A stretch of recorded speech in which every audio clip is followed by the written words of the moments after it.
Wake up, Adam, they are getting close.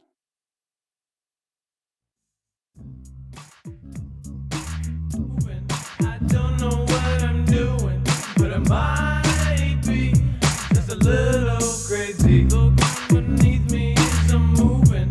I don't know what I'm doing, but I might be just a little crazy. The U.S. is warning Russia of inevitable responsibility for the event of a nuclear disaster at the ZNPP. Of course, the furthest point that we're at right now, of course, with all of this ZNPP stuff, the Zaporizhzhia nuclear power plant, they have already said that they want bipartisan support for a resolution that they would invoke Article 5 if anything happened at Zaporizhzhia. It has been the subject of many Fantastic Freddy theories. And of course, now they're saying that the U.S. has warned the Kremlin of imminent liability if Russia creates a nuclear disaster at the Zaporizhzhia nuclear power plant. It says, quote, Russia's leadership should think long and hard about whether they want to risk causing a nuclear catastrophe, because if that happens, the international community will be absolutely holding Russia to account. We believe that the International Atomic Energy Agency, IAEA, should have full access to all portions of the plant. Russia should facilitate this on-site access. Now, if you look at some of the angles from their side, they're saying that they are blocking the IAEA, or at least they were at one point, because they're afraid somebody's a spy and that they're going to plant something in it or something else. That's just at least the other side of it, right? From Telegram and other places. But as far as a lot of people thought it was suspicious, they wouldn't let people in, right? Well, as far as the ZNPP, there's been talk about this for months. In fact, they said that they wanted to get everybody out by July 5th, which has already passed about 6 days ago. They wanted all the staff and different people and even the contracted staff out of the ZNPP for some reason. And of course, that spurred thoughts that they were about to do something. Now, if that thing blows up, then radiation, if it goes anywhere in NATO territory, they're saying that essentially that would be World War III, right? Not to mention, Medvedev has made comments in the last couple days about different kind of reactions, and if they do something there, then they're going to knock out other nuclear plants. It's like a nuclear plant free-for-all. So we're going to talk about this and much, much more today on Marfoogle News. In fact, we have a ton to go over. So if you are looking to see what the current events are and, of course, give your opinion, then stick around. We'll be right back right after this.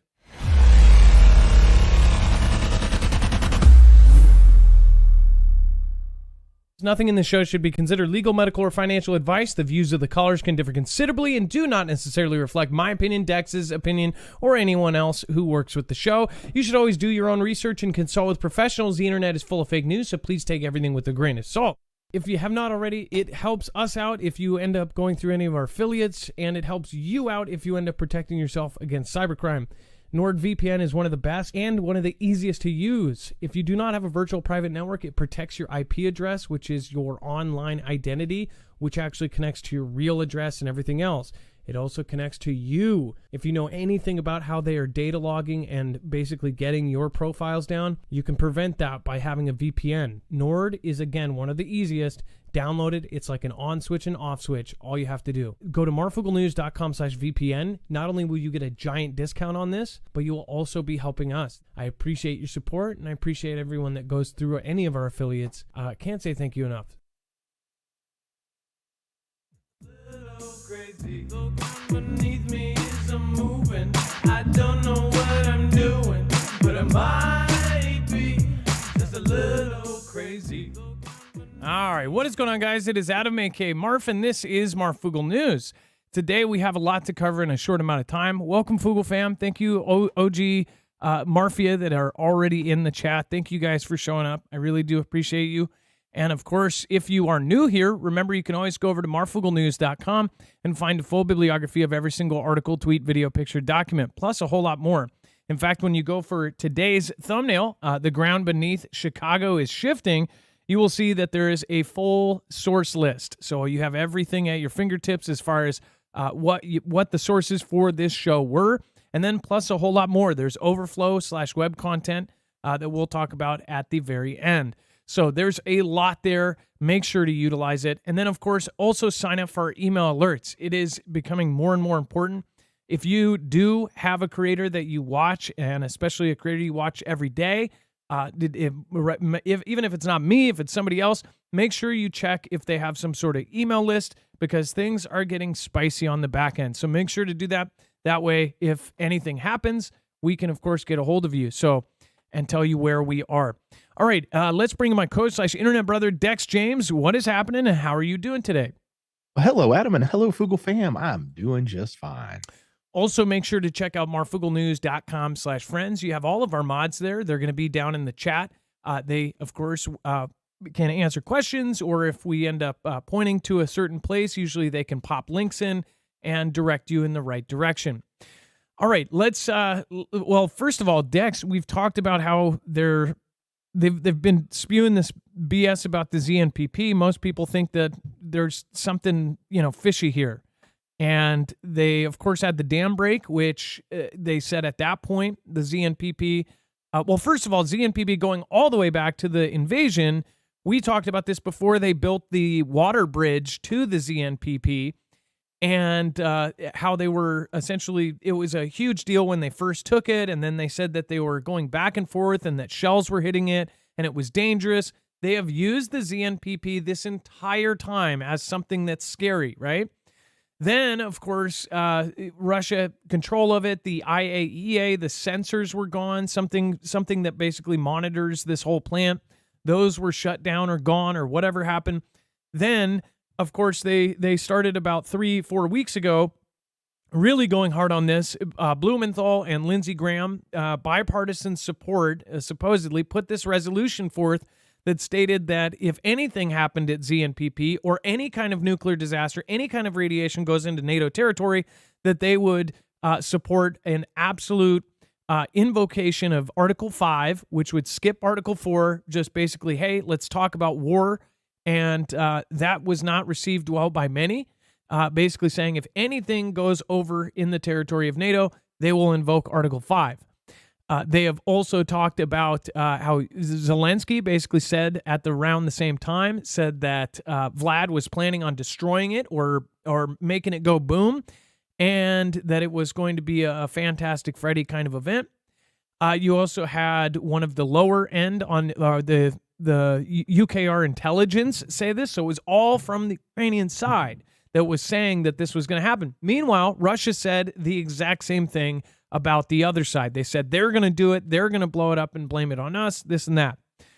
Then, of course, then you had the president, our president, say, oh, you know, the threat of nuclear is real, right? And Blumenthal and Senator Graham even held up literally a 11-by-8 piece of paper saying, you know, his little quote that it's real. Don't know why. Again, just to drill it into your brains, like nuclear is scary. Now you have the U.S. warning them, which is kind of setting the precedent, basically putting it out to the public that they are, you know, they think that they're going to do it. They think that they're going to blow it up. Well, if it does blow up now, they can say, well, we warned them. And now the next step, of course, if this happens, then the international community gets involved. Will this be like a Pearl Harbor 2.0? That's what some people think that it's going to be. Dex, this is like, you know, they're just not stopping on the ZNPP stuff. Well, and the whole nuclear power plant conversation doesn't even end there, because as we were talking last night, Medvedev made that threat about attacking the other nuclear power plants, not ZNPP, but the other ones that are in UKR. But he specifically made it because there was an attempt, alleged, I should say, attempt on Smolensk NPP in Russia. And what they're trying to do is confirm if it was really a targeted attempt versus something else, or if it even existed, to be honest. And if it is, if they found that it was NATO or a NATO missile, as he called it in quotes, then his opinion was they should retaliate against the other NPPs, the other nuclear power plants that were named. So this whole notion of using the nuclear power plants as you know, targeting and scare tactics and potential Fantastic Freddy type events is just continuing to go round and round in circles. And it's on one hand, you kind of get frustrated when you hear Zelenskyy make all these statements, and then nothing happens. Not that you're frustrated, you don't want anything to happen, but it just seems like the boy who's crying wolf. But then you've got the other side making their jabs the same. So I kind of wonder if this statement didn't come out today against them in sort of retaliation for the statement of Medvedev yesterday. And of course, we talked about Medvedev yesterday. Actually, did a kind of a poll, and everybody's kind of tired of Medvedev. Medvedev is the former leader of Russia, and he is the worst as far as like Ganda and threats. Who knows? Maybe that's what he really thinks. Maybe he's just really hates America to the point where if he was in charge, he would have been sending nukes or something. But either way, it's like this has continued to go on. And when it goes on this long without anything happening, it feels a whole lot like a distraction. But what Dex just said, the boy who cried wolf, at some point this could turn real because one of the sides does it. Some people think that the only reason nothing happened is because things were brought out into the open and that it was called out. So that's why they didn't do it. That could have happened in history. Probably it has, in other categories and things, like if something is said out loud and mainstream media across the planet really reports it, then maybe they won't do it. They say that that UKR changed their whole plan because Russia essentially had their entire plan. They hacked in or got one of their plans and things. In fact, twice I think that happened where they figured out what they were doing. One thing that's scary about that is if Russia really did find out exactly what the long-term goal was, then if that long-term goal was to take Russia or do something, which around then they put up defenses around Moscow and things, then this would even be more of a thing where they're really getting serious behind the scenes. Because if there was some secretive goal to take Russia out or to take Vlad out, maybe that would be something that would change the whole course of the war. Dex, go ahead.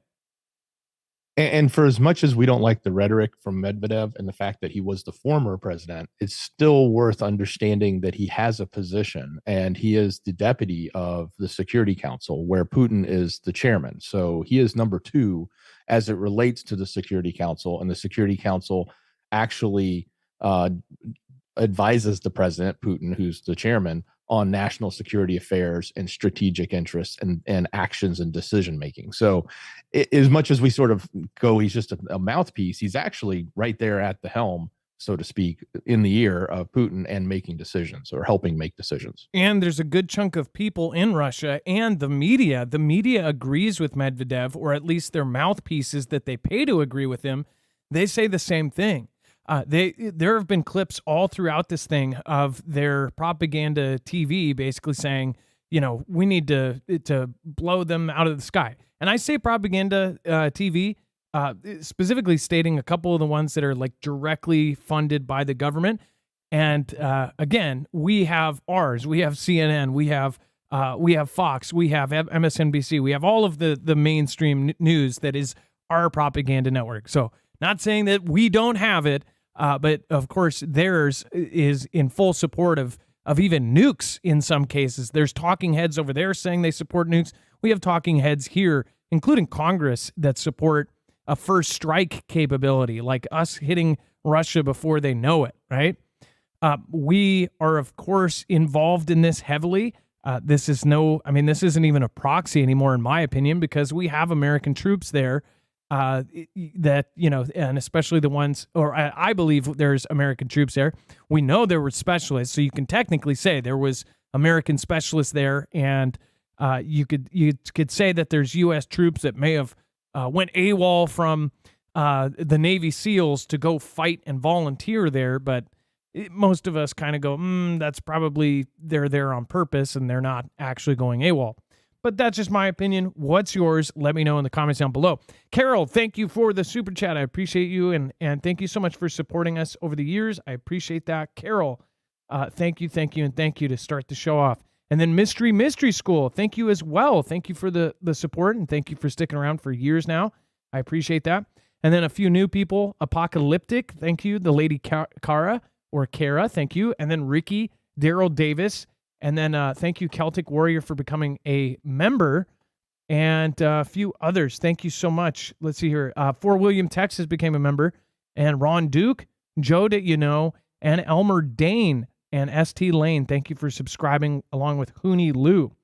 Thank you guys. And then Rachel Queen, thank you for becoming a member yesterday. So what do you guys think? Let me know in the comments down below. Let's talk about it. And then what's on the agenda at the NATO summit? Russia, UKR conflict, Sweden's accession, and defense plans. Members of NATO met on Tuesday for the start of a 2-day summit to discuss a variety of security issues, including the conflict in Ukraine. This will be the 4th time the Defense Alliance has met since Russia invaded UKR in February of 2022. The summit is taking place in Lithuania's capital, Vilnius, one of NATO's most eastern flanks. It says, but what's on the agenda this week? Below are 4 main things. It says Ukraine's membership. This has been talked about, and of course, UKR is now, there's a lot of chatter and people and talking heads saying that they just need to get them in now. They need to get them in now. Ukraine becoming a part of NATO is an instant World War III, because that means NATO jumps in and is at war, direct war with Russia. So this is actually a good opportunity. Make sure to drop in the chat. Press 1 if you think that Ukraine should join NATO and join it now. 2, if you think that that is a horrible idea and they shouldn't be a part of it. Or 3, they should, but after they're done with this conflict. So 1, if you think they should join. 2, if it's a horrible idea and they shouldn't. And 3, if it is a good idea, but not now. And then 4 can be corrupt, this, that, or whatever option you want. So we'll pop that in and see where people are at with that. Let's see here. By the way, thank you, Craig. Wyatt says 2. There's a lot of 2s. Carol says 3. Essentially, yes, but not during war. Susan Big, there's almost all 2s. Priscilla R says, I don't care. Del, let's see here. D. Boozkick says 4. Eduardo Perez. Skid Mom. We've got Cloudwalker. Man, let me show you this. This is like all 2s. U.S. news is pure propaganda. It has become just as bad as China or NK. I just assume the opposite is true. They never anything foreign, says Ian DeBow. Yeah. SB says it's like getting car insurance after you've wrecked your car. Yeah. That's a good way to put it. We are at the edge of collapse of civilization. It's too late, says Maverick. Migda Preparedness, Comet Noon, Gunslinger 67. F them all, we feed them fish sticks. Yeah, so just all and feed them. Yep, I gotcha. 2, and I want our money back, says Nickel Wise. So if you didn't see down below, it was almost all 2s. So the majority think that it is not a good idea for them to join. And I think the only other option, I don't think I ever saw a single one. And by the way, I do encourage people, don't just go with the rest of the camp. If everybody is saying something, speak your mind on it. But I don't think I saw a single one. And that's because nobody wants World War III. Want a refund post haste. Yeah, quit. 2, quit paying these money grabbers, says B-Roll Beast. Louis Strongarm, no refunds. Give them back to Russia. Sounds like a better option, says White Boy off of Menard.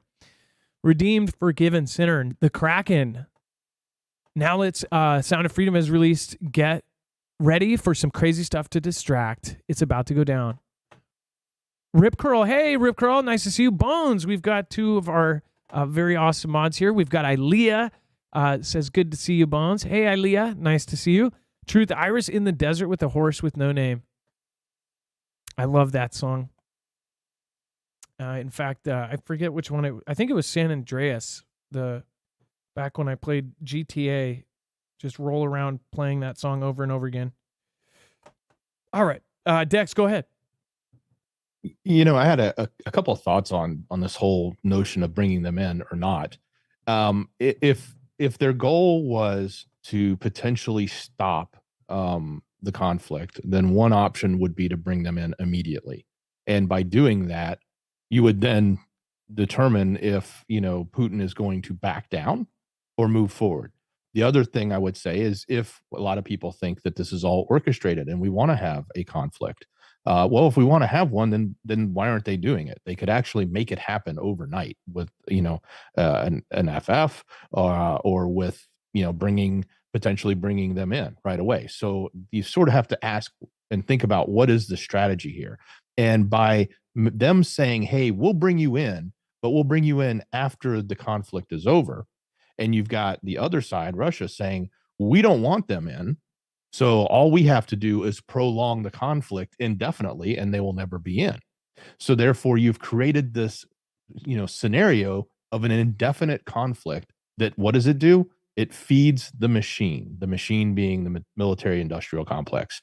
It creates a need for years to come, to send munitions and weapons and money and funds and funnel it all over to that country and keep the grease going into the pockets of the people at the top that control all this. That's the most likely scenario, in my opinion. And by the way, I've always thought it was, if I don't know if you noticed this about the symbol for NATO, especially when it's at an angle like this instead of a compass up and down. You see the bend. I don't know if you guys see what's hidden inside of that, but And then Zelenskyy slams Biden's unprecedented and absurd stance on NATO membership. So, Dex, do you want to cover this? Essentially, what Zelenskyy is saying, supposedly. I mean, that they're high-fiving, right? But yeah, so the boy who cries wolf is now the child throwing all the toys out of the playpen, so to speak. He's not happy. He was expecting to be joining. He was expecting to have a clear path. He was expecting to have a specific date. And none of that has been given to him, at least not in the pre-meetings. And in some of the early conversations that were happening, he wasn't. So he went on a rampage on his Twitter account, his social media, went on all of them. And he basically, is calling them out and saying this is not what they should be doing. Nothing they're talking about is about our, it's not about our membership or our invitation. It should be about our membership. And, he's just, without being, extremely brash, he's getting pretty close to it. And it was kind of upsetting that they were pontificating. It was upsetting to a lot of the folks at NATO that were trying to support him coming in, just not coming in right now. So we can basically just write this up as, his performance of, cry, cry, cry. Here's how it probably went. Hey, Zelenskyy, can you call us out? Just really sell it. And then, yeah, sure. I'll call you out for sure. Okay, thanks, Zelenskyy. So whatever was going on here, probably again, this is all part of the show. And then Biden, 80, skips dinner with NATO leaders and goes straight to his hotel. Again, I like how they put Biden, 80 years old, skips dinner with NATO leaders and goes straight into his hotel. By the way, I point that out both ways. When it doesn't matter if it's a left or a right, they obviously did that on purpose. They pointed out the geriatric. It says President JB has raised eyebrows after skipping dinner with NATO leaders on Tuesday night and instead heading straight to his hotel in Lithuania. A U.S. official blamed the 80-year-old president's busy schedule over 4 days and said he's preparing for a big speech on Wednesday. Wait, so he had to go to dinner early because he had to speak. And then it says over 4 days, and he's preparing for a big speech on Wednesday when asked why he wasn't attending. So he didn't actually go and talk with all of the other NATO leaders, even though this is one of the most important times in the history of man right now. And because he's got to get up for 15 minutes and talk the next day. It says JB, who has only been in Europe since Sunday night, went to the beach on Saturday, had Secretary of State Antony Blinken attend instead. The president's snub came after he told Turkish President Recep Erdogan that he would win and would be working with him for the next 5 years. Isn't that funny? They've got it in the bag, apparently, with no campaigning, no nothing. Despite mounting concerns about his health and age, he was confident about his chances in 2024. President JB would be 86 by the end of his second term. 86, almost 90 years old. Would that be the oldest? What is our oldest president, Dex? Do we know? How old has our oldest president ever been? Or is that JB? I know wasn't our youngest JFK? And then now this is the oldest, right? I don't know. And I'm thinking he is the oldest because it was probably Reagan at 77. I'm looking at right now. So yeah, it would put Biden up there. Well, watch if you actually Google or DuckDuckGo, like, who is the oldest president? It probably just like gives you something for, I don't know, adult depends or something, but it probably conveniently leaves out the current one. Before we move on, make sure to go over and check out EMP Shield. This is one of our best affiliates as far as I believe that this will end up saving a ton of lives. If any of this happens, as far as an EMP or a CME, this device can protect your cars, your trucks, and all of your devices, as far as they have one for pretty much anything that you want to keep running after multiple EMP strikes or after a CME, a Carrington level event, happens from the sun. This can keep your vehicle going. This can keep your generator going, keep your solar system going, your RVs, your motorcycles, your boats, even your ham radio. They actually have made a custom one for the Energy Flex 1500. So if you already have one of those, definitely would be a good idea to get it protected. And again, they also make one for your home. The home version, get an electrician to put that in, but once you do, you can actually protect everything plugged in within 250 feet. Even if the lights don't come on for 6 months, you definitely don't want them to the power to come back on and have nothing functional. So again, that will protect your stuff. Or if after everything is over, then you can turn on your generator and plug everything back in.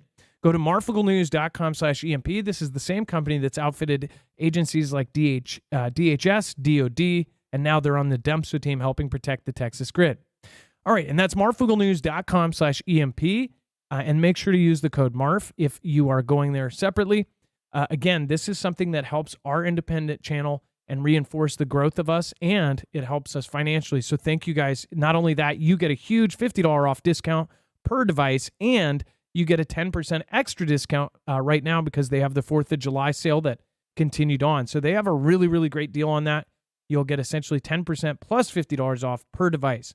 So it's practically like covering the tax at this point. All right, and then again, make sure to go over there, marfugglenews.com/EMP. You definitely want your car to run to get out or to get home.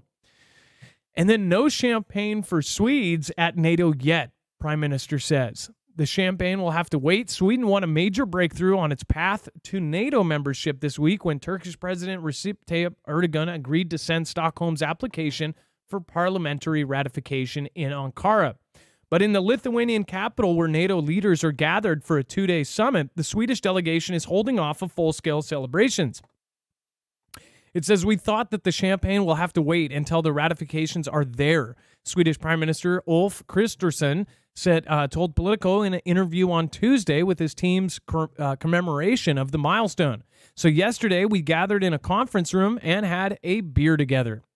I love how they casually laugh about this, right? This is all of these. This historically neutral country is joining into this whole circus here.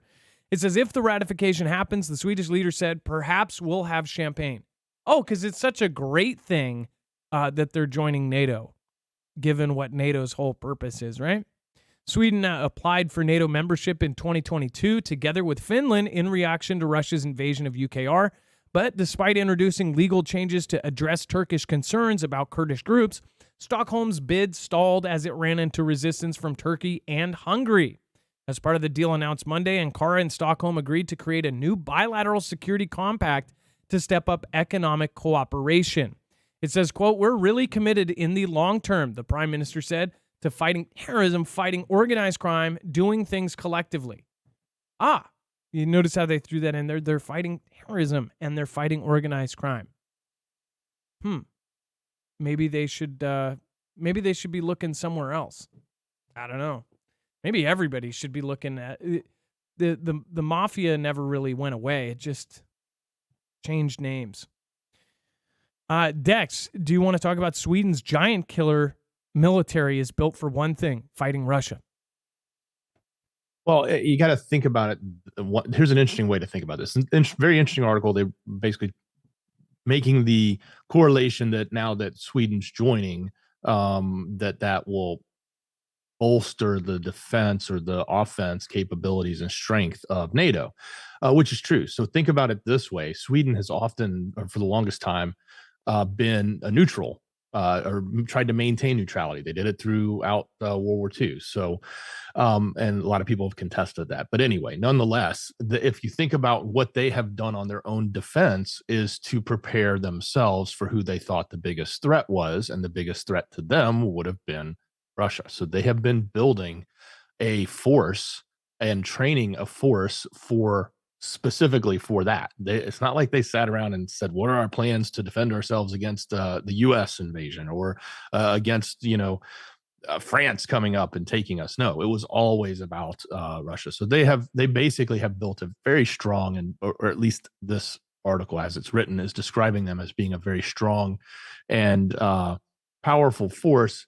And it's very clear that it has been training for one thing and one thing only, and that is Russia. So very interesting to think about when because a lot of us don't understand what's actually happening in Sweden and what they have done. But that's, at least from these authors' points of view, are bringing to light that it's a huge addition to NATO from a strength point of view against Russia.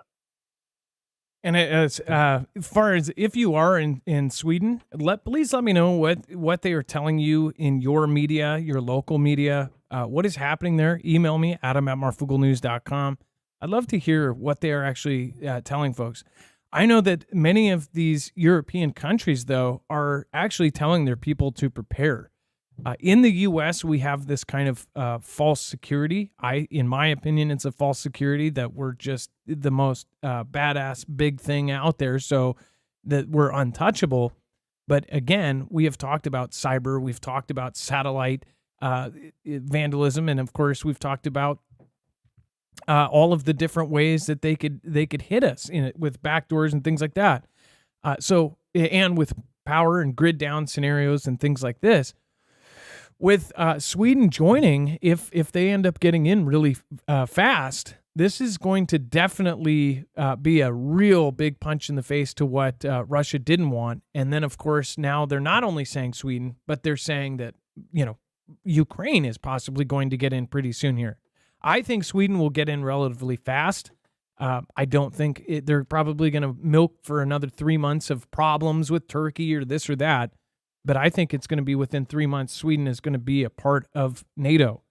They're already drilling with NATO, so they said that they're going to act like they are part of it anyways. The same thing that they did with Finland. Dex, go ahead. I was just going to make the observation that while they're making this claim that they're very strong and significant, and they probably are, we're going to talk later about who the top 25 militaries are, I guess, as defined by a different group.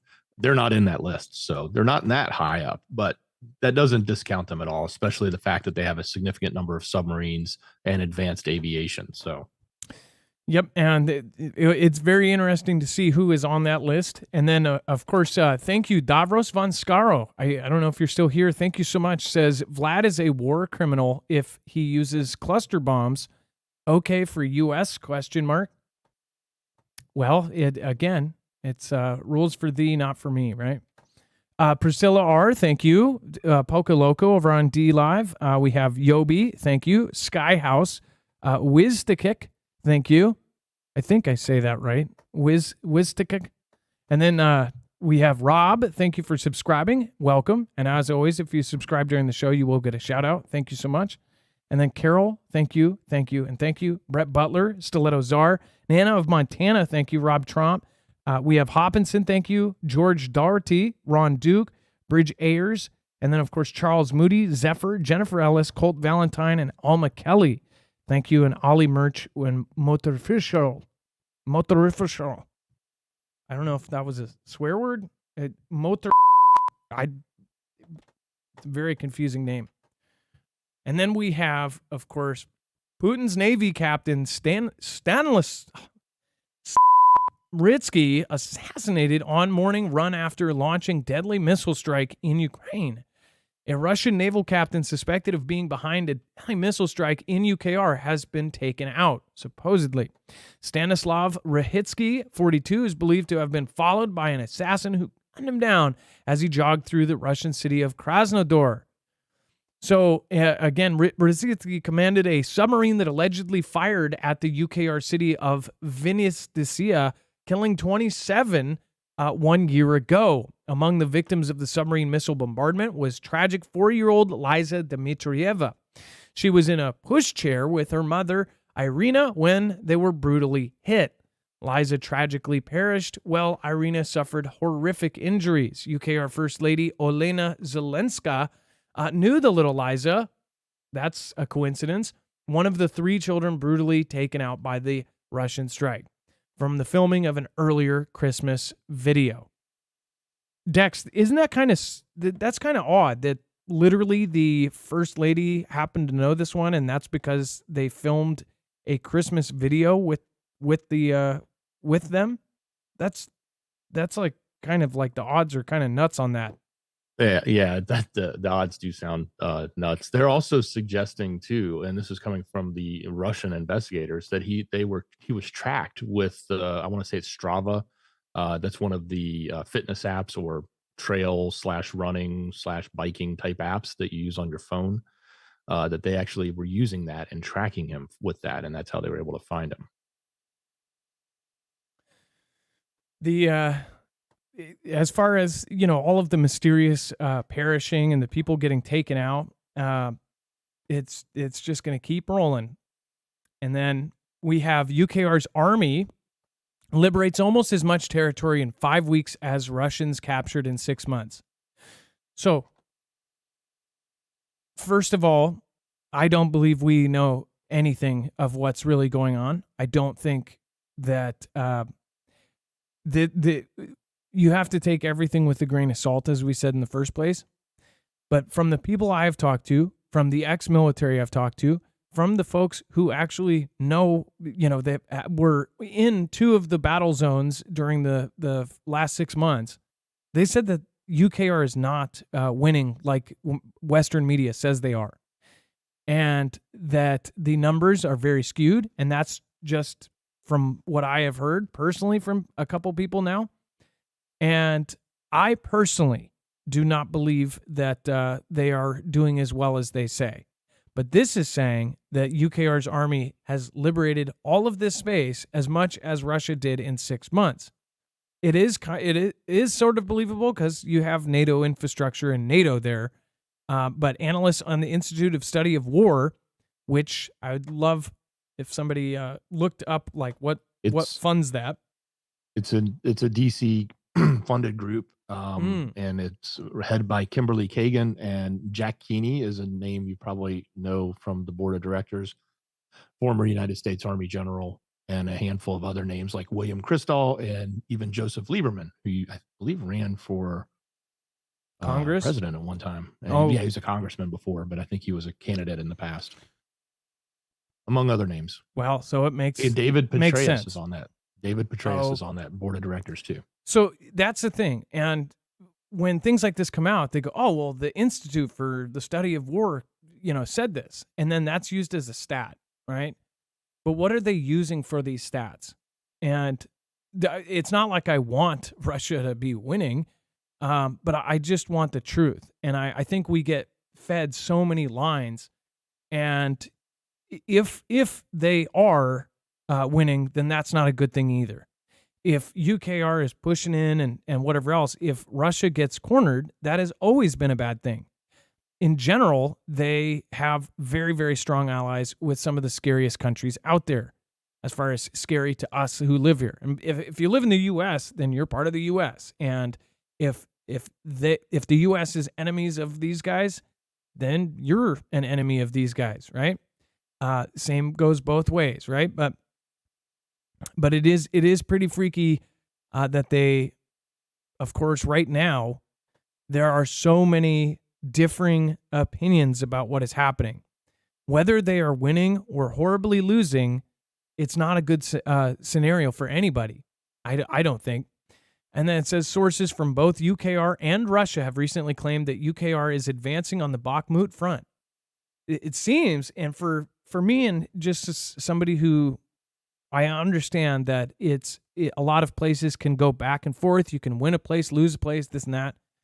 But as far as it's always been about Bakhmut for almost a year now, you never really hear about any of the other places, right? You would think if Russia went in there with all of their top stuff that they could just completely, walk out of there. Something strategic is being done here. Obviously, they're playing the long game, which makes me also think that they're drawing this out, possibly on both sides. Like Russia has a ton of stuff that they have not used. UKR is using our hand-me-downs, and they're saying that they're somehow winning. I think if they are, then something is going on as far as what is happening there. UKR has a lot of gear that from NATO, but it doesn't. You have to understand, Russia has advanced weapons, and if they're losing, then why? What is actually happening there? Dex, I mean, do you see what I'm saying? Like, they're not using a lot of their top tech things. Yeah, and I would think if they believe there's a threat from the West besides just the incursion they're doing in UKR, then that's a pretty sound strategic decision to hold back as much of your equipment as possible, because they need to have a defense and maybe even an offense if they so choose to go beyond UKR. But they need to have a defense, and if they squander everything they have in UKR, then that's going to leave their country pretty much to be ready to be steamrolled over. And maybe that is part of the strategy too.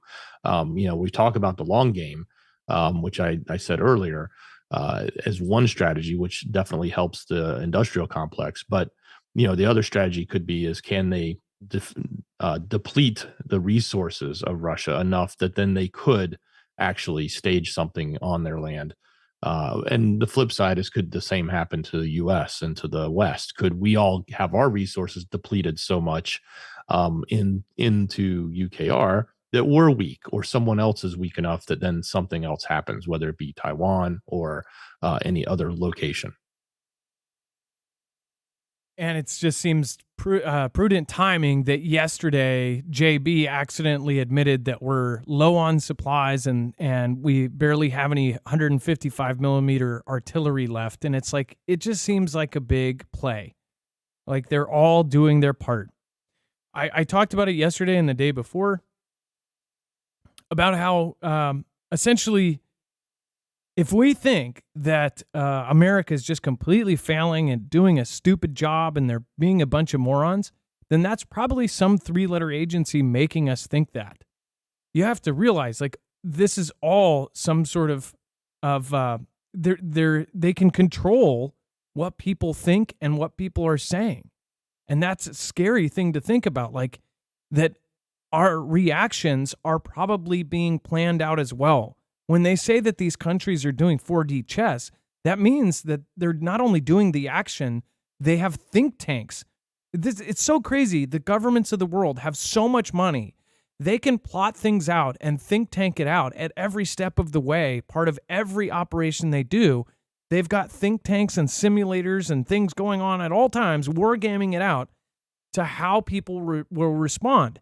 If the entire country is pissed off at a decision, I mean, think about when the stuff got leaked about the Roe versus Wade stuff. Like, think about all of the names and the addresses of people getting released that own a Bang Bang in California. Like, these things that happen, they know the reaction before it happens. And again, you can't prove that these things were done on purpose, but it's kind of like they know they can do things like this.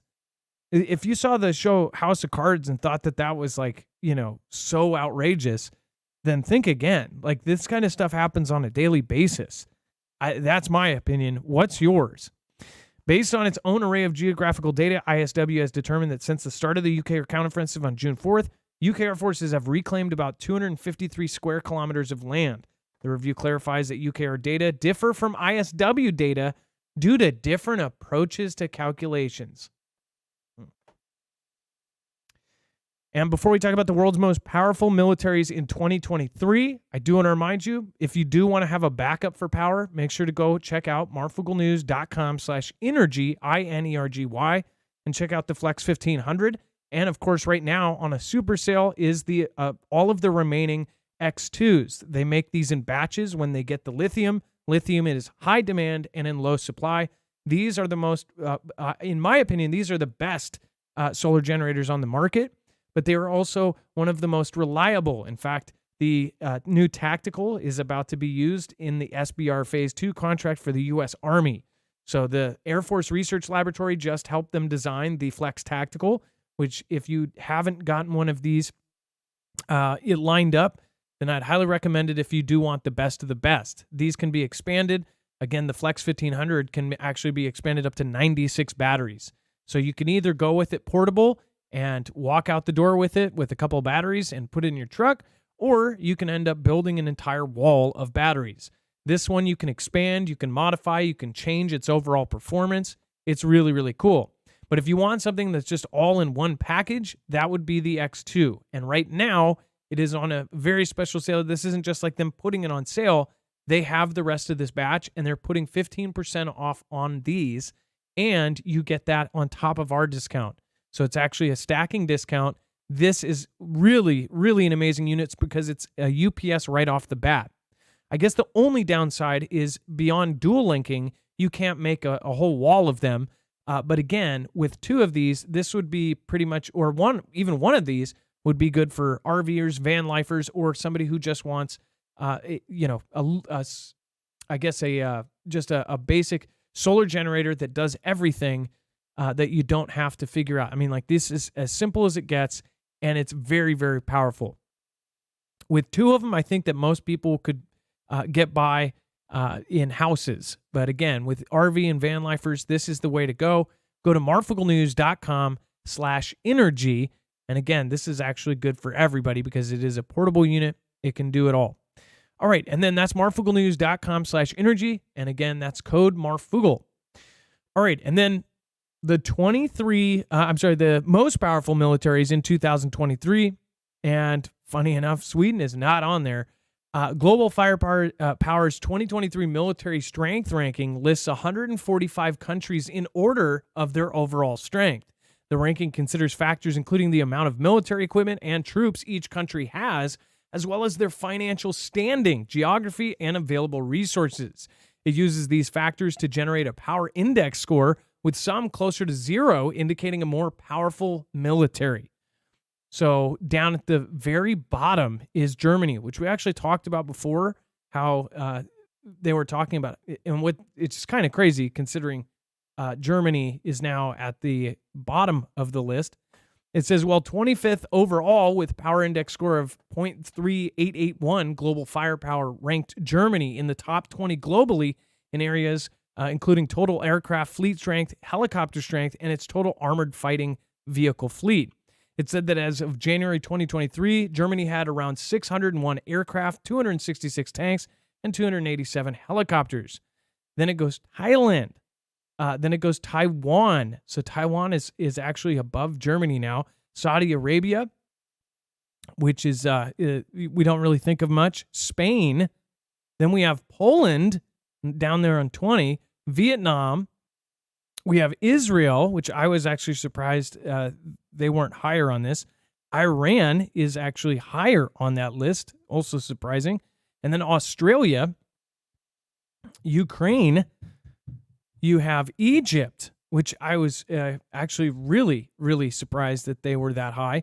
Indonesia, we have Brazil, and then in the top 10, we have Turkey in 11, and then we have Italy. Is this a surprise to you guys? Let me know in the comments below which ones you are actually surprised they are in the top 10. France, of course, number 9. That is a lot of surprises here. Japan is number 8. which not too surprised by that. Pakistan, and by the way, they're growing, so they're going to be in the top 5 in budgets. Pakistan, and then we have South Korea, which again, one of our allies. UK, we have India as number 4, and then we of course have China as number 3, and we have Russia as number 2, and of course the US is number 1. So who actually thought that Russia would be below China? I did. Dex, it's pretty interesting to see. And if you actually look at the numbers of the things they have, they're not exactly 100% accurate, especially with China, because they are producing, just take their Navy, for example, they are producing enough ships in a small amount of time that equals the entire British Navy, which is absolutely insane. So they're going to be building. Yeah. They're moving up on the list. And Global Firepower did say that they rank them first for available manpower and strength of the naval fleet. But overall, they come in third. But they also said that if the trend, which obviously is significant that they've been growing, they're actually going to become the primary global military adversary to the United States, quote unquote, according to Global Firepower. So according to the way they track this, the way they look at the numbers, et cetera, they expect to see China move up to number 2 soon, if not, really compete hardcore for the number 1 position with US. So they are saying, go ahead. Yeah. I'm sorry. And by the way, Sweden is on the list, just not on the top 25. They're like 37. Yeah. So I was, and it says if the trend continues, it added that China will become the primary global military adversary to the United States. I mean, what's really crazy is how they are able to manufacture and make their militaries, the production level that they're at right now is very clearly they are ready or getting ready for a war with the U.S. Maynard, thank you for subscribing. Thank you, Rob, for subscribing. Thank you, Cherokee Survival. Thank you for the super chat, and I appreciate you. Thank you over on DLive, guys. Thank you, everybody that's holding it down over there. One on B and Laura Griffith and Cloud Farrell. Thank you for the support over there. What do you think about this list? Let me know in the comments down below. And then we have, of course, countries repatriating gold in wake of sanctions against Russia. Well, why would they be doing that, Dex? Yeah, I'm not so sure this is as much about Russia as this is about the economics and the economy. They're using the notion of sanctions as one excuse, maybe because they don't want to talk about the other excuse, which is potential economic collapse. Right. But what's happening, or what they're saying here from this study, is that the countries are repatriating their gold. So in other words, if they may have owned a lot of gold, but it could have been stored in London, or it could have been stored in the US, or it could have been stored in another country, because they didn't need to really physically hold it. They just needed to own it, and then they could sell it later if they needed to, or they could keep collecting. Now they're getting to the point where they're saying, wait a minute, I don't want to just own this gold. I need it put on a ship and brought to my country. I'm putting it in my own vaults, and I'm going to spend the money to protect it myself. And they're saying that they're doing that in the article. They're saying they're doing that because they're fearing sanctions, because they saw what happened to Russia. And then if something like that were to happen to them, and their currency was forced to be devalued, then they could have gold reserves to use that as another mechanism to purchase, or have purchase power. But I really think what they're talking about is, we've talked over at length for the last year about especially China, but all the countries trying to buy up as much gold as they can.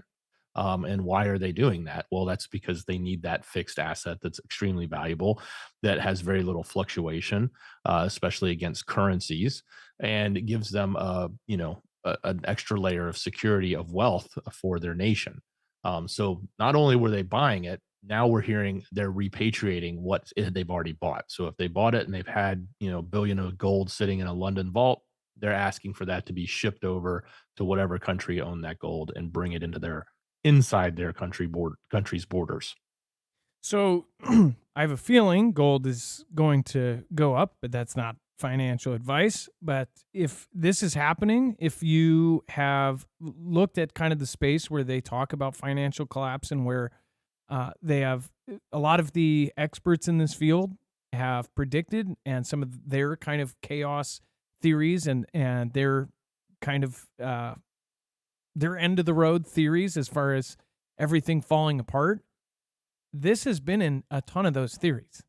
As far as they're repatriating because of this possible sanctions, well, guess what?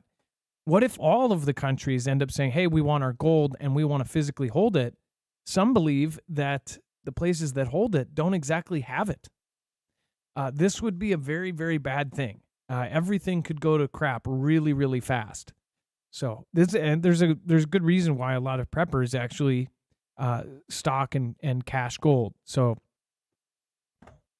what do you guys think? What do you think is going to happen in the next 5 years with gold? Let me know in the comments down below. Let's go over to the chat for a minute. Thank you, everybody, for popping in. Looks like we have Wiz Jen, Q of the South, Leon Musk. I have lived poor all my life, says Lugpug. Aberration says gold will have a sharp rise till people realize there is no food and energy to buy. Missouri man, if any, shoot. So people, I've had a couple people say like they have long names and I didn't get to their full name. This is how fast it goes for me, you guys. So I'll get like halfway through the name and I can't see it. Carol, thank you. Rip Curl Readiness, thank you. Lady L, thank you. I appreciate that. Sending love, peace, protection, spirit family. We have Lady L, thank you again. Sending love, peace, protection. That's awesome. Bobby Brown, Baron Saturday.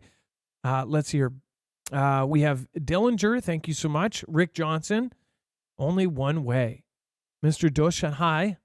I wish when I was a kid I grabbed gold. Like I remember when I was a kid and my stepdad had it. In my summer jobs, even like when I was doing those, gold was at like $300 and something an ounce. If I would have stocked gold when I was a kid, my stepdad knew, I didn't. Cool to catch you live. I'm an Italy-based listener, currently in Montana. Much love. Hey, nice to see you. Oat one day. Ota one day? I think I read that wrong. Typical English guy. Cheap gold and silver as low as possible. Yeah, there's a theory that they purposely screw around with the gold. I'm not an expert on that, so I'm not even going to try to give my opinion because it's not going to be a good one. It's probably going to be a stupid one, ill instructed. Thank you guys. Marfoogle News tune is gold to me. Love that tune. Hey, thank you. No, right after he does, he blinked for 2 minutes. Let's see here. I will trade rice and water for silver and gold pound for pound. SHTF. Old coins are out there. Sandy, nice to see you. Love Pug. Crosby. Truth Iris, all that glitters is not gold. Homeschool all the way. Thank you. Penny Salmons. Thank you. Cherokee Survival. Thank you. Bobby Sue Fry. Good to see you. And Kathy Piana. Kathy Piana, you've been here for like, what, 4 or 5 years now? Cloudfurl, we have about 40 right now, but we'll have harvest about 15. David John Chandler, TNT, what's going on? Is gold in Fort Knox or Vatican? Where is the gold? Says Louis Strongarm. Yeah, well, that's the question. A lot of people, thanks Bill Wilson, bro, love the show. A lot of people believe that there's not, that the gold is not exactly in there.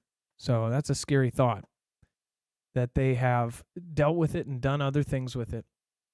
And then we have Israeli protesters block highways as part of the countrywide demonstration against judicial overhaul.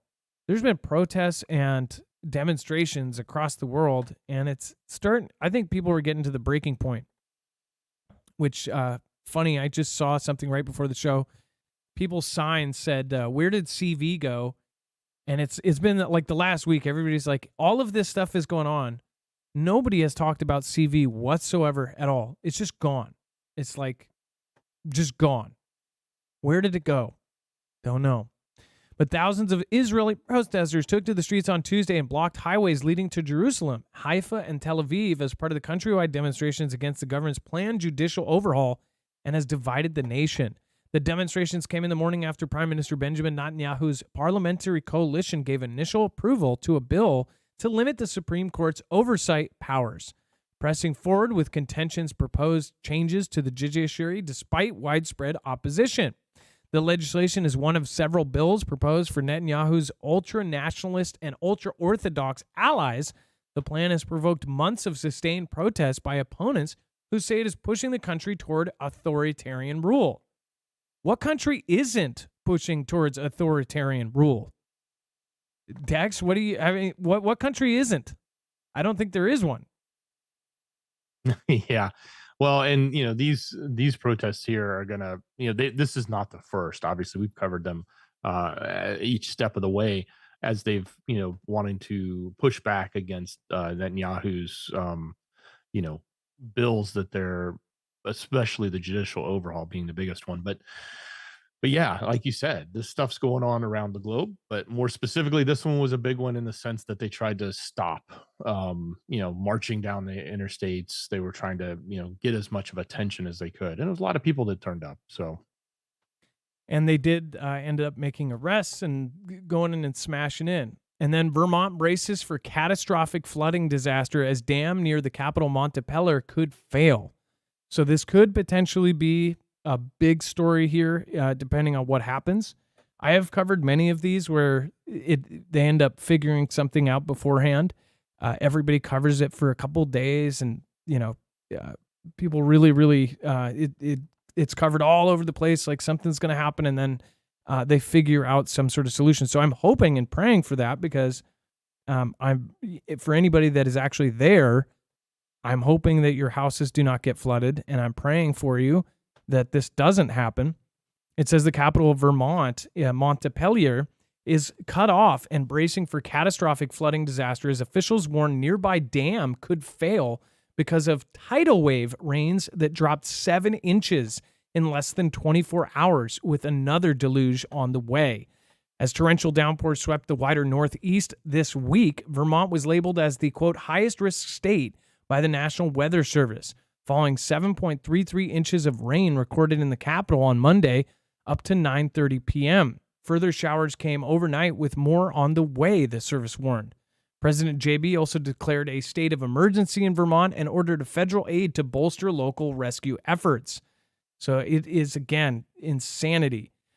7 inches of water in 22 hours. So that's it. The scenes are pretty horrific.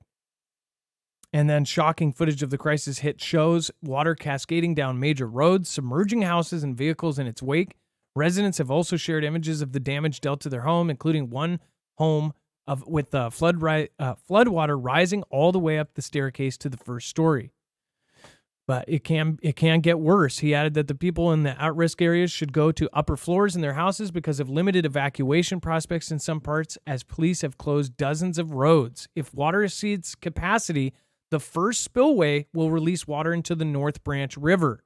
This has never happened since the dam was built, so there is no precedent for potential damage. There would be a large amount of water coming into Montpelier would drastically add to the existing flood damage. So it will get exponentially worse if that happens. If the dam breaks, then even more areas will be flooded and more places will be underwater. Hopefully it does not happen. The people are already suffering. And we're going to talk about the new theory about ground shifting under Chicago and how it's fitting into the Great Change. And then, of course, we are going to talk about how to survive a blackout in a heat wave. Before then, I do want to remind you guys, make sure to go over and check out marfooglenews.com/prep. Any kind of disaster happens, whether it be a hurricane, a flood, or whether it be SHTF, having extra food is a must. And most people only have about 3 days of food in their fridge or in their pantry. So if you are one of those people, I'd highly recommend getting something more long-term. This can last 25 years. It's freeze-dried food, sealed in Mylar bags, and then in buckets that you can store and have for 2 decades plus. So go to marfooglenews.com/prep. Again, this is a great thing to have, whether you are in a crazy area or not. You never know when something is going to strike. So go over to marfooglenews.com/prep. You can also go to the top tab when you get to this page. There is actually a whole list of other things they have, including survival gear, cooking gear, tools, power lighting, stoves, and of course survival books, because you won't have Google to look up what to do. marfooglenews.com/prep. And then Dex, do you want to talk about how to survive a blackout in a heat wave? Well, this is a pretty interesting article. I think the first part that came to my mind was that the research that they had quoted in here, specifically about heat waves. And the example they were using was if there was a 2-day citywide blackout in Phoenix during a heat wave, it could lead to half of the population, some 789,000 people, requiring emergency medical attention. And they only have 3,000 beds available, obviously, and as many as 12,800 people could perish, which is the equivalent of more than 9 Hurricane Katrinas. So think about that. Like, of all the disasters we've seen, Katrina being one of the big ones, right? This thing, if something like this were to happen, in other words, if a major metropolitan area or a major area in a state or any location with a significant population is in the midst of a massive heat wave, which, by the way, those have been starting and we've been getting them. We saw them in Texas. They're talking about massive heat hitting right now in Phoenix and other places. If we actually lose power because the grid can't handle it or something else happens, like the grid goes down, just look at what happens in just 2 days. Imagine if it's a week long or longer. That's what's kind of scary here. And as far as there was the shutdowns in California, they had actual rolling blackouts because they were concerned about actually having worse things happen. And some people went as long as 8 or 9 days without power. This is why most preppers usually have some sort of backup, a generator, especially if you're in an area that might be out because of a heat wave. That would be something where solar would come in definitely handy. But as far as heat waves and things, it's been year after year, things are going up. Some of our crowd believe that this is somehow being done. Well, however it's happening, we are definitely seeing crazier and crazier weather, crazier events happening. Of course, we had a 118-degree day here. That I've never, ever experienced in my life. And I've been to some hot states. Like, I think our record actually broke the record that's in Georgia. When I think of Georgia, where you are, I think, like, you guys have hot weather all the time. But this was even more insane than that. That was the worst thing I've ever been through. That 118-degree day. Places closed down. I mean, we're not set up for it here. I can't think of another place that, had a 118-degree day around, here ever. So things like that, you definitely want to be prepared for it. And I hope that this summer doesn't bring, craziness to us again. I just really, that was horrible. But as far as the power going out, that's even worse. Think about that without AC. It would just be horrendous. And, the downside too is ACs, even if the power did go out, ACs take so much power. Even if you have a generator, even if you have a solar generator or something, solar, in fact, with heaters and with AC, they take so much power. There really isn't a really good solution for that. If you have gas, then you have to have a really powerful one to run that. And that's basically all you're running. So there's not really much to do to prepare for that other than to prepare for it being out and other things. And then we have Jeff Bezos' Blue Origin rocket engine explodes during testing. Jeff Bezos' space company Blue Origin suffered a rocket engine explosion while testing its BE-4 rocket engine last month. CNBC has learned a destructive setback with potential ramifications for the company's customers as well as its own rocket. During a firing on June 30th at Blue Origin's facility in West Texas, a BE-4 engine detonated. I like how they say detonated about 10 seconds into the test, according to several people familiar with the matter. Those people described having seen a video of dramatic explosion that destroyed the engine and heavily damaged the test stand infrastructure. The people spoke to CNBC on the condition of anonymity to discuss non-public matters.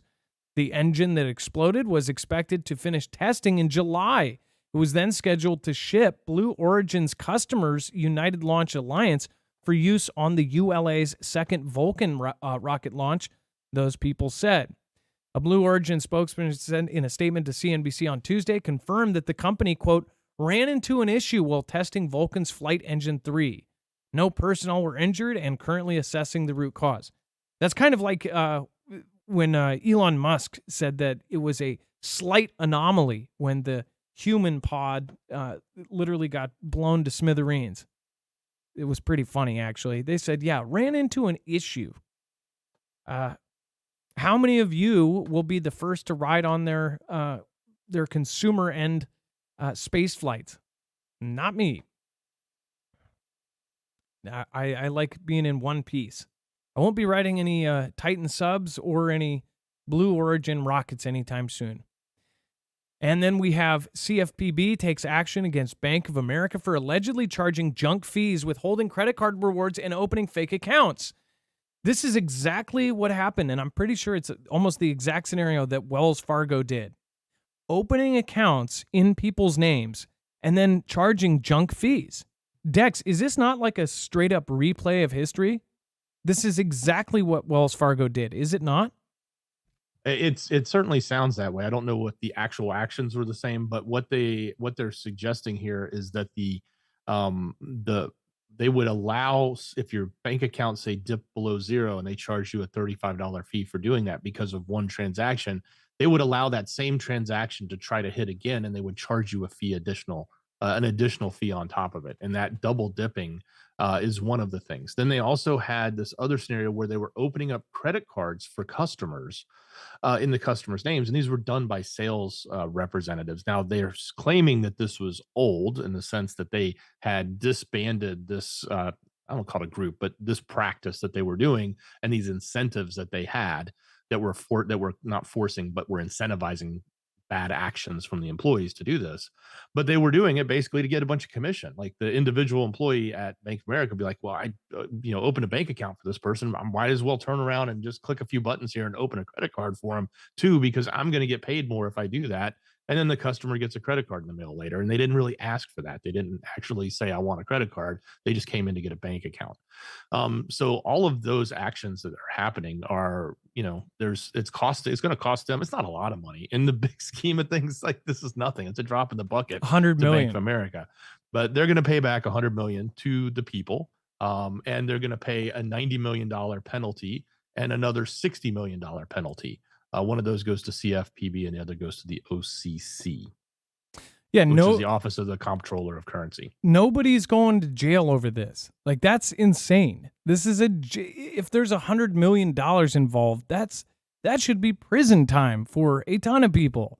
But it's not. It's just going to be thrown under the rug. I also think that it's like they're slowly collapsing or trying to collapse faith in all of the banks and everything else, because the whole system's about to go down. Just my personal opinion. But as far as like the commissions that, I don't know if any of you work in a bank, but when you would go in, it's like you're getting sold a car. I don't know if it's still like that, but I remember when I was younger going into a bank and it was like they were selling you a car, trying to get you to open up a different account. And it's weird because now you just don't get any help at all. Or there's nobody there to help you. Before, it was like car salesmen. They would be waiting around to snag somebody, and they would try to sell you up on all of these different things, right? Did they ever give commission for signing up for like checking accounts or for things like that? Do you guys know? I was in the credit card processing part of stuff, like basically, going to a business saying, hey, we can get you a better rate and stuff. And that part of it, that was, it was very much sales. But I always thought that the regular bank, because of what it is, should have been more of kind of a respectful thing. Like, you're dealing with people's direct money and them giving you something to hold on to. But just the fees and everything else. When I was with Bank of America, it was insane. They just have fees on top of fees on top of fees. Same with Wells Fargo. I got out of Wells Fargo when they did all of that crazy stuff. And it was like, it would be fees for anything and everything.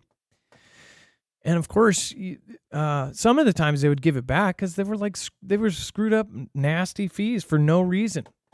And then Starlink satellites are dodging objects in orbit thousands of times every month, or at least that's what they're saying. TechCrunch says essentially, and by the way, this is what stargazers see now. These white lines is what you see when you stargaze now, which is kind of sad. If any of you stargaze or do long exposure photography, you may have already seen this. I have actually caught these in long exposure photography, and it's really bad. And it says Starlink satellites are making thousands of avoidance maneuvers as low Earth orbit becomes more crowded, feeding worries that a catastrophic impact is inevitable. It says SpaceX orbital communication satellites performed maneuvers just over 25,000 times in the 6-month period between December 1st, 2022 and May 21st, 2023, the company told the Federal Communications Commission. So the FCC filing basically shows that they had to dodge and weave through all sorts of important stuff. It says the company explained that it uses a threshold for maneuvering that is, quote, an order of magnitude more stringent than the industry standard.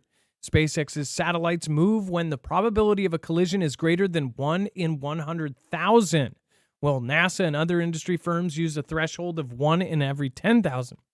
It says, nevertheless, this is double the number of avoidance maneuvers that Starlink satellites made in the previous reporting period. The number of collision avoidance moves tracks alongside the growth of the Starlink constellation, which again, that makes sense because they have launched what it is now, adding 457 more satellites to orbit.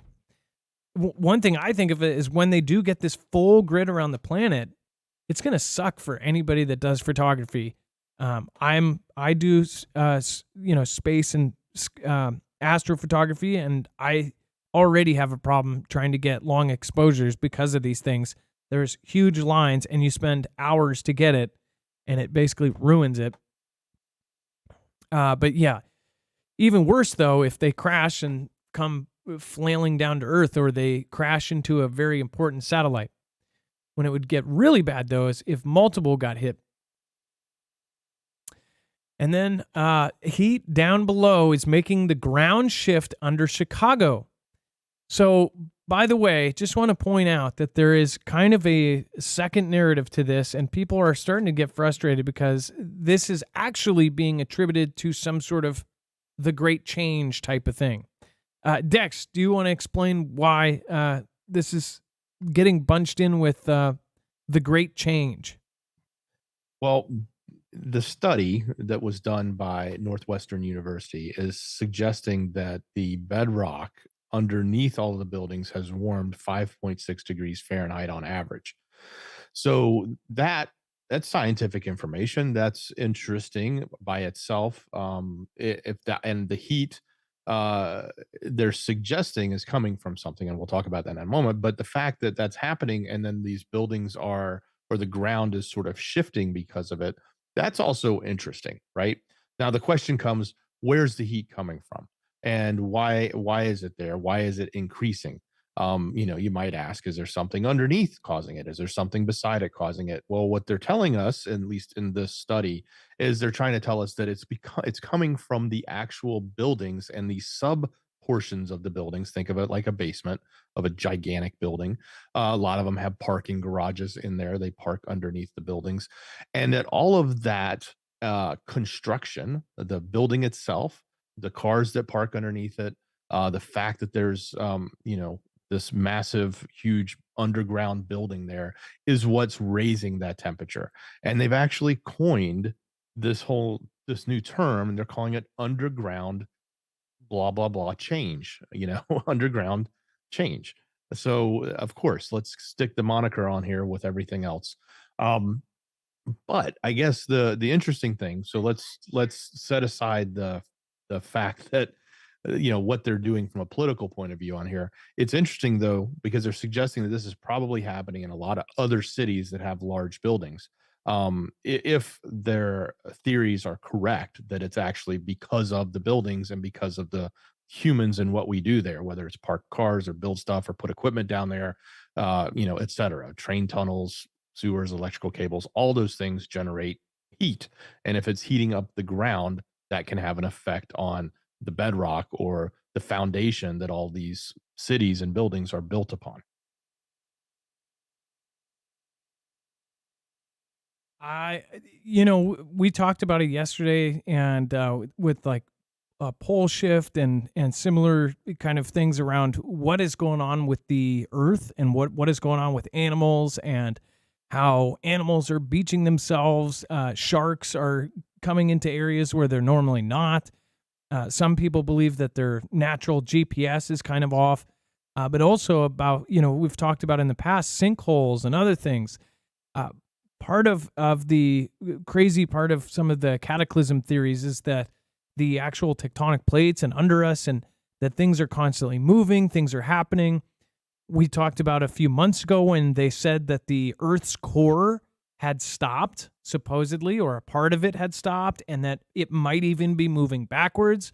Of course, half of our community said, no, it's actually not like this, and it does happen, this and that. But I just wonder, it's like all of these other things that are happening right now, like the animals losing their navigation, the ocean heating up, something. Is there something possibly happening underneath us? Whatever shape it is there something happening underneath that is screwing with things? There, of course, this is a great opportunity to attribute it to this, right?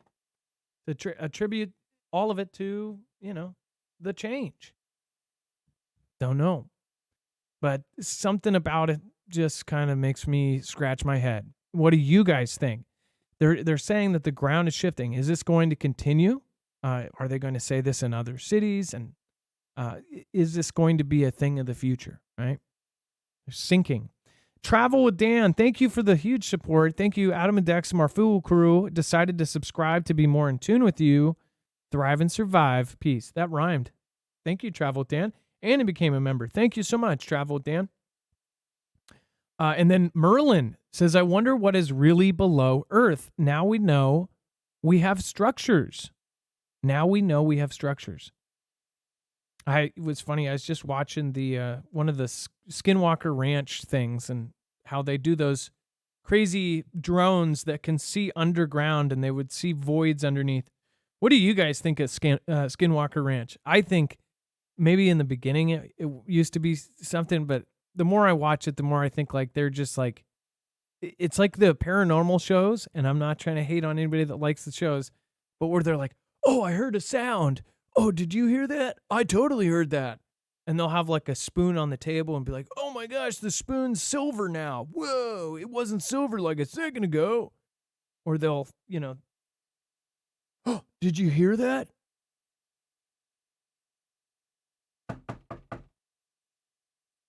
That kind of thing. I feel like that's what Skinwalker Ranch is now. Like they've overdid it, because I do believe there's like some crazy stuff that goes on out there.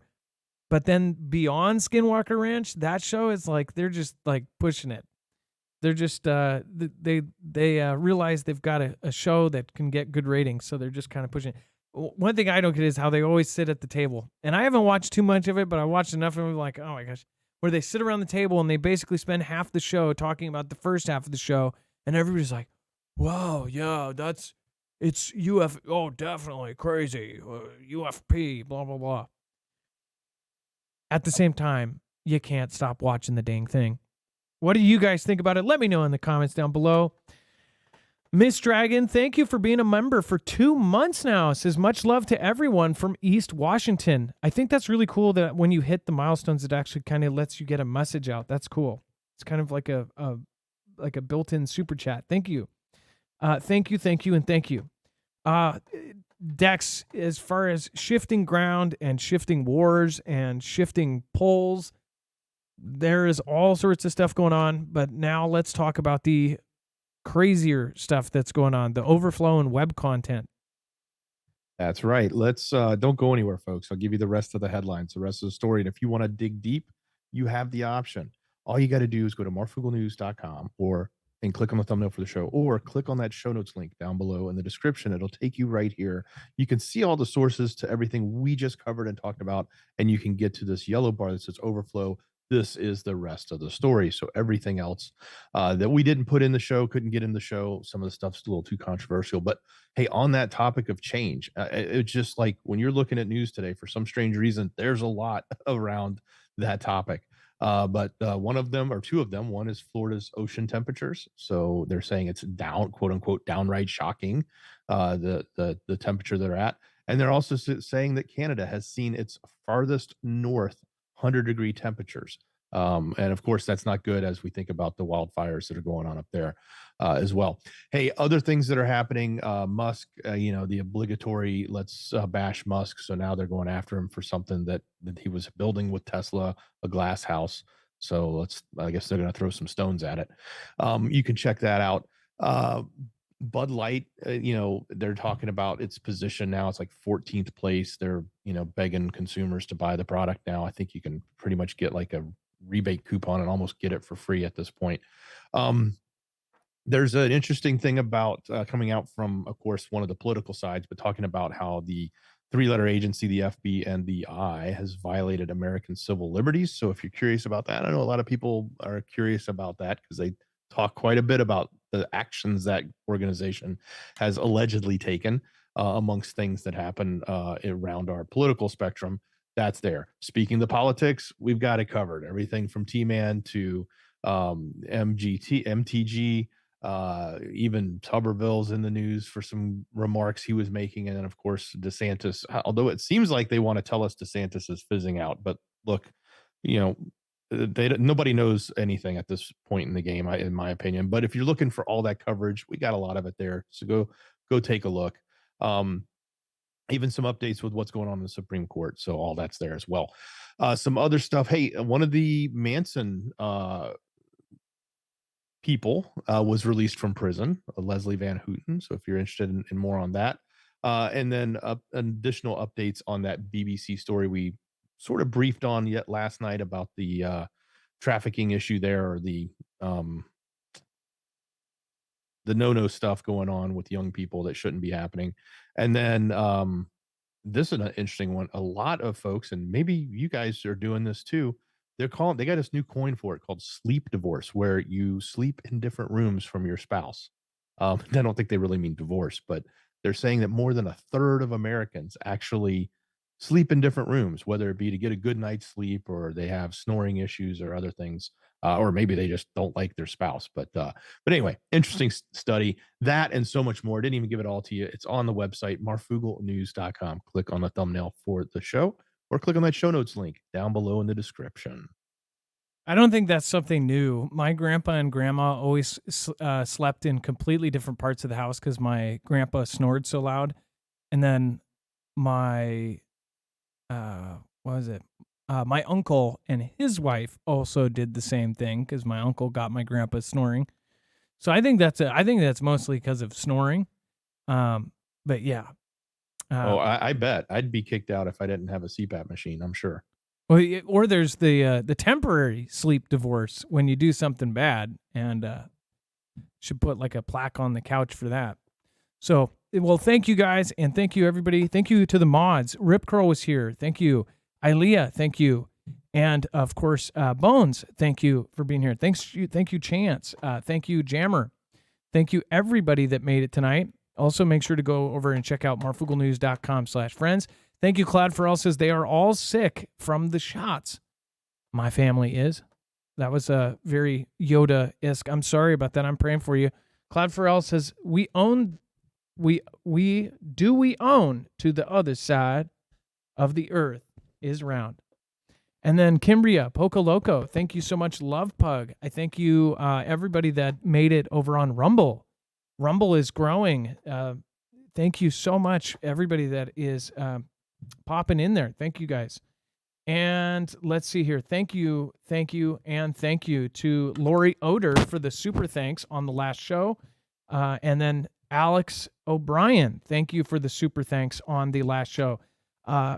Christopher Warts, 6820, thank you, says, you may be biased, but you also point out both sides of the story where the mainstream media does not. They only tell people the one side of the story, and it aims towards the side they want it, like the Democrat side. They never point out what the I have to expand it. Sorry. Democrats do wrong. It's always the Republicans that do wrong and never do right. Well, thank you, Chris, and I appreciate that. Thank you, Nettie. Thank you, Andrew Moon, and everyone else that does super thanks on the shows. I appreciate you. Thank you guys for supporting Independent. Again, the best way you can support, though, is sharing us out. And you guys know that. Every YouTuber says the same thing. But if you haven't already, please subscribe. You may never get a notification anyways, but it is a great thing because you might miss something we do. So make sure to hit the bell and press all notifications. Have to remind you that because I have to be reminded. I always forget to do that. So thank you, and it is now time for the shoutro. Thank you, Dex. I love you. Much love. Great job, brother. Thank you, mods. And make sure to go check them out over on marfooglenews.com/friends, and make sure to check out all their links. It is now time for the shoutro. It's not an outro. It's not a shout out. It's a shoutro. Beneath me is a moving. I don't know what I'm doing, but I might be just a little crazy. The ground beneath me is a moving. I don't know what I'm doing, but I might be just a little crazy. The ground beneath me is a moving. I don't know what I'm doing, but I might be just a little crazy. The ground beneath me is a moving. I don't know what I'm doing, but I might be just a little crazy. The ground beneath me is a moving. I don't know what I'm doing, but I might be just a little crazy. The ground beneath me is a moving.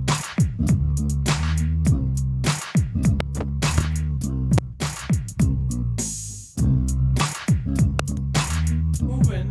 I don't know what I'm doing, but I might.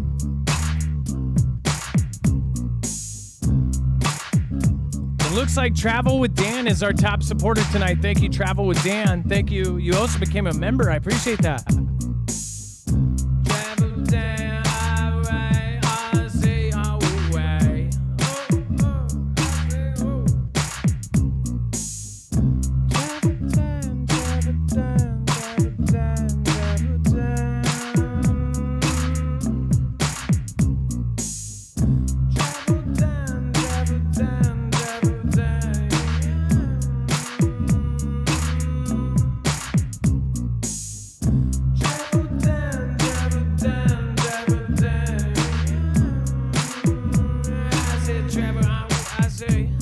Would it travel on a day on a CJ blade? Is everybody in the chair all wet way? Is it I bang no matter what you say? Everybody go whoa, whoa, whoa. La la la la la la la. Dibby dabba dabba dab dab dibby dibby dibby dab dab. Stealth on the mall, look at it roll. Shape for girl and come on y'all. Ryan Alta, forgive me Fugo, ball in the goat, so that woo. I said with a Katie cleans a lot, whiz on jam and the ball in the goats. Everybody on the way this world. Dum dab dab dab dip dip dab dab. Bum bum bum bum bum bum bum bum bum bum bum bum bum bum bum bum bum bum bum bum.